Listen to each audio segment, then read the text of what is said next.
नमस्ते दोस्तों, किडस कहानियाँ टीवी चैनल में आपका स्वागत है। आज हम आपके लिए एक और मजेदार कहानी लेकर आए हैं।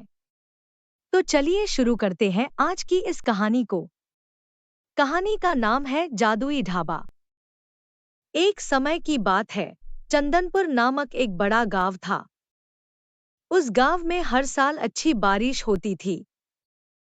इस वजह से उस गांव के लोगों का खेती बाड़ी का काम बहुत ही अच्छा चल रहा था।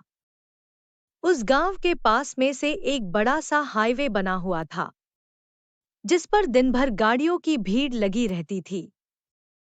चंदनपुर गांव में रोशन और रोहन नाम के दो भाई रहते थे। उनके माता पिता दोनों इस दुनिया में नहीं थे। रोशन बड़ा भाई था। माँ बाप के गुजरने के बाद उसने रोहन को बहुत ही अच्छी तरह संभाला। रोशन दिन भर लोगों के खेत में जाकर मजदूरी करता था। मजदूरी से उसे जो भी पैसे मिलते थे, उससे ही उनका घर चलता था। रोहन एक दिन रोशन से कहता है, भैया मैं आपसे बहुत दिनों से एक बात कहना चाहता हो, लेकिन आपसे कह नहीं पाता हो। अरे छोटे, इसमें घबराने की क्या बात है। तुम्हारे मन में जो भी चल रहा है वो बता दो। अपने मन की बात ऐसे दबाकर नहीं रखनी चाहिए। ठीक है भैया मैं बताता हूँ। भैया मैं यह कह रहा था कि हमारे गांव के पास से जो हाईवे गुजर रहा है, क्यों न हम उस हाईवे के पास हमार एक छोटा सा ढाबा खोल ले। वहाँ लोगों बहुत भीड़ रहती है। आप कब तक ऐसी मजदूरी करते रहेंगे? आपका ये दूसरों की खेत में जाकर मेहनत करना मुझे बिल्कुल अच्छा नहीं लगता। अरे छोटे, तुम मेरे बारे में कितना सोचते हो। भगवान करे तुम्हारे जैसा भाई सबको मिले। हाँ, और ढाबा खोलने विचार तो बहुत ही अच्छा है। वैसे भी मैं मजदूरी करके थक गया हूँ। अगले ही दिन रोशन और रोहन दोनों भाई मिलकर हाईवे के पास एक ढाबा खोल लेते हैं।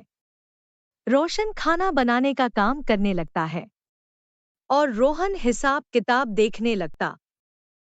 रोशन बहुत अच्छा खाना बनाता है।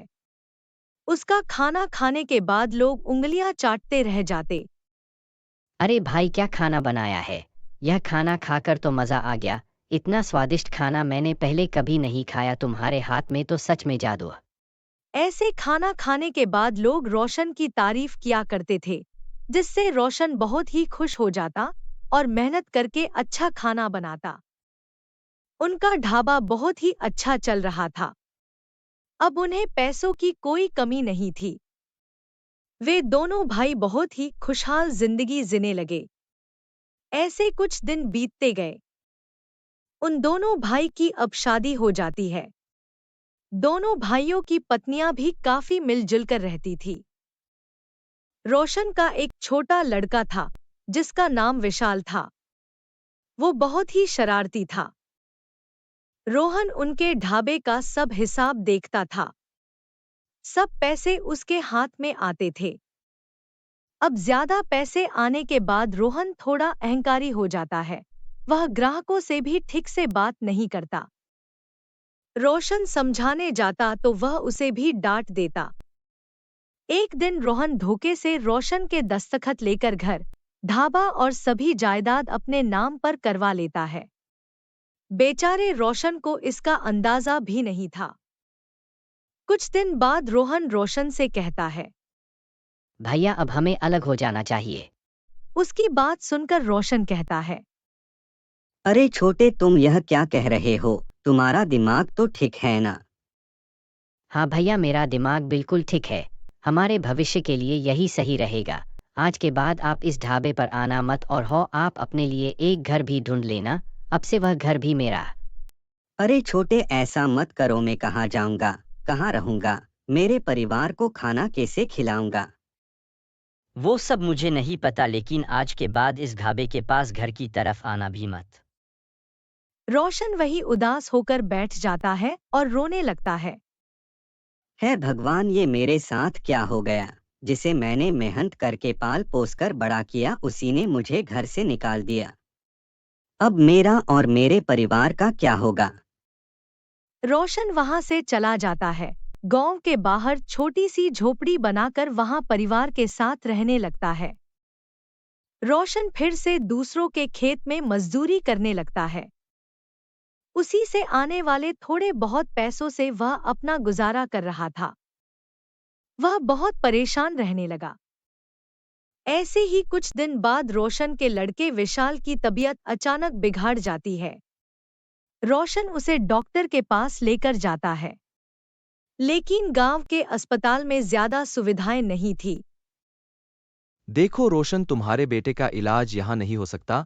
उसे शहर के बड़े अस्पताल में ले जाना पड़ेगा और उसके इलाज में कम से कम 2 लाख का खर्चा आएगा। इसलिए पूरे पैसे जमा होने के बाद ही शहर के अस्पताल में जाना। अरे डॉक्टर साहब, आप ये क्या कह रहे हो? 2 लाख रुपए? इतने सारे पैसे मैं कहाँ से लाऊंगा? मैं तो राशन के पैसे भी बहुत मुश्किल से जमा कर पाता हूँ। देखो रोशन, इसमें मैं तुम्हारी कोई मदद नहीं कर सकता। अब तुम जाओ और जल्दी से अपने बेटे का इलाज करवा। रोशन अपने बेटे के इलाज को लेकर बहुत परेशान रहने लगा। अब मैं क्या करूँ? इतने सारे पैसे कहाँ से लाऊंगा? डॉक्टर ने तो बोला है विशाल का इलाज तो सिर्फ शहर में ही हो सकता है। क्यों न एक बार रोहन से बात करके देखता हूँ, वो जरूर मेरी मदद करेगा। रोशन अपने भाई के पास मदद मांगने जाता है। अरे छोटे, क्या मुझे 2 लाख रुपए की मदद मिल सकती है? क्या 2 लाख रुपए? अरे भैया पागल हो गए हो क्या? 2 लाख कोई छोटी रकम थोड़ी है। एक तो पहले से ही मेरा ढाबा ठीक से नहीं चल रहा है, घर में बड़ी परेशानी है। आप जाइए यहाँ से और हाँ, आगे से मुझसे किसी मदद की उम्मीद मत रखना।